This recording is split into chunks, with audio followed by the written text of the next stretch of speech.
युक्तकर्मफलं त्यक्त्वा शान्तिमाप्नोति नैष्ठिकीम् अयुक्तकामकारेण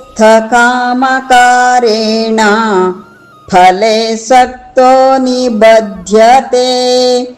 ಪದಚ್ಛೇದ ಅನ್ವಯಾರ್ಥ ಯುಕ್ತಃ ಕರ್ಮಯೋಗಿಯು ಕರ್ಮಫಲಂ ಕರ್ಮಗಳ ಫಲಗಳನ್ನು ತ್ಯಕ್ತ್ವಾ ತ್ಯಾಗ ಮಾಡಿ ನೈಷ್ಠಿಕೀಂ ಭಗವತ್ ಪ್ರಾಪ್ತಿ ರೂಪವಾದ ಶಾಂತಿಂ ಶಾಂತಿಯನ್ನು ಆಪ್ನೋತಿ ಪಡೆಯುತ್ತಾನೆ.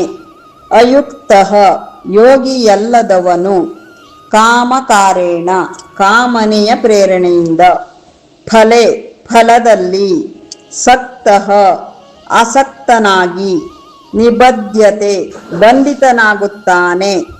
ಶ್ಲೋಕಾರ್ಥ ಕರ್ಮಯೋಗಿಯು ಕರ್ಮಫಲಗಳನ್ನು ತ್ಯಜಿಸಿ ಅಂತಿಮವಾದ ಶಾಂತಿಯನ್ನು ಹೊಂದುವನು.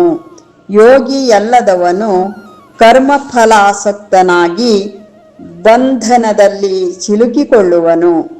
ಹರಿ ಓಂ.